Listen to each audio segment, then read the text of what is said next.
Stay tuned for today's awesome video where we're gonna make this cheesy chicken carnivore casserole.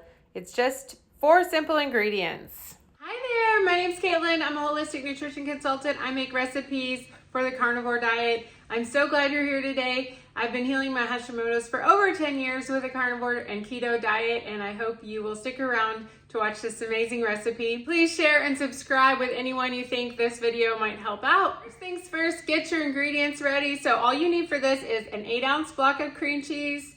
You need 2 cups of shredded cheese.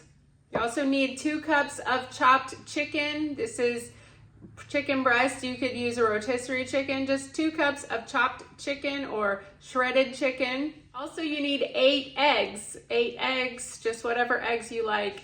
8 eggs. Also have a little salt and pepper on hand. This is fresh ground black pepper and Redmond real salt. This is my immersion blender. You could use a real blender, but this one works good too. Use a casserole pan. That would work at 8x8, or this is just a throwaway one.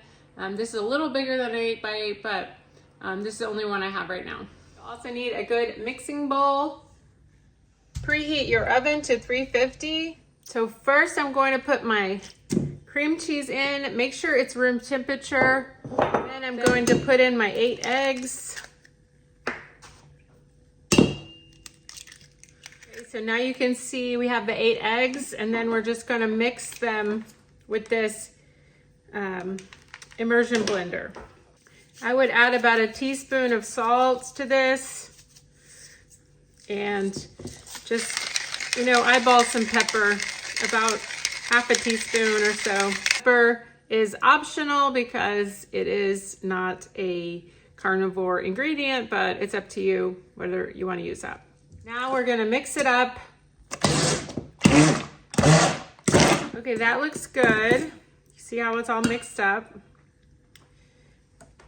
And then we can just add our chicken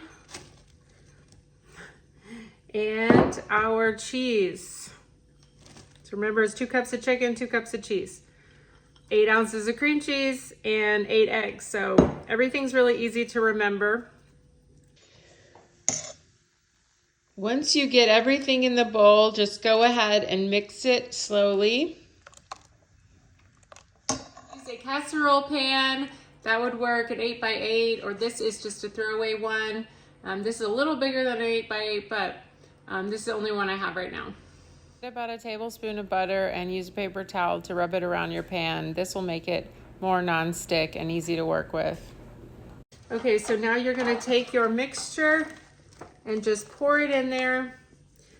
So it's like a cheesy chicken casserole.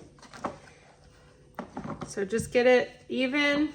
Now it's ready to go in the oven and bake for about 30 minutes on 350. Out of the oven, look at this. I gave a piece to my husband because he was going out. So he ate it and he wanted to eat it. So he said it was really good. He said if you wanted to add some paprika, that might make it a little more spicy. He loves a little spice. So I'm gonna try it now. I didn't try it yet, so let's see. All right, so here we go, first bite.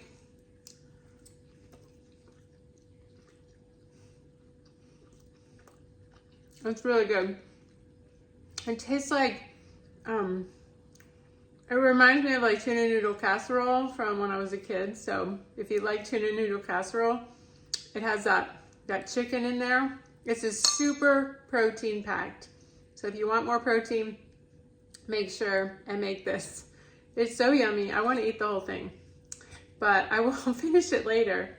And if you want it thicker, just put it in an 8x8 pan and that'll be really good. So it's kind of like a quiche, but something you could take to work. You could just let it get to room temperature. You would not have to put it in the microwave if you didn't want to. What I like to do, because I don't really like the microwave, is just take it out about 2 hours before you're going to eat it and set it on the counter. Food can sit out for 4 hours before you start running into that danger zone of temperature. So if you don't like the microwave, just set it out before you're going to eat it and it'll get to room temperature and it'll be yummy. So anyway, you could store this about probably 7 days in the fridge. You could freeze it if you wanted to, like if you're gonna have a baby or something. This would be a good one to freeze for you to have during your recovery. It's super yummy. Like I said, you could add a teaspoon of paprika. That might spice it up a little if you like more spice. But yeah, I hope you enjoy that recipe. Let me know if you make it down in the comments. Let me know if you would add paprika if you eat spices on a carnivore diet, or if you're like team no spice, spice or no spice. Let me know down below.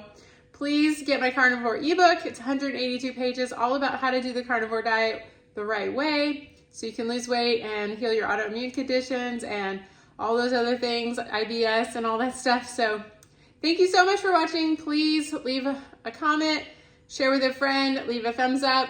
We really appreciate it. See you next time. Bye-bye.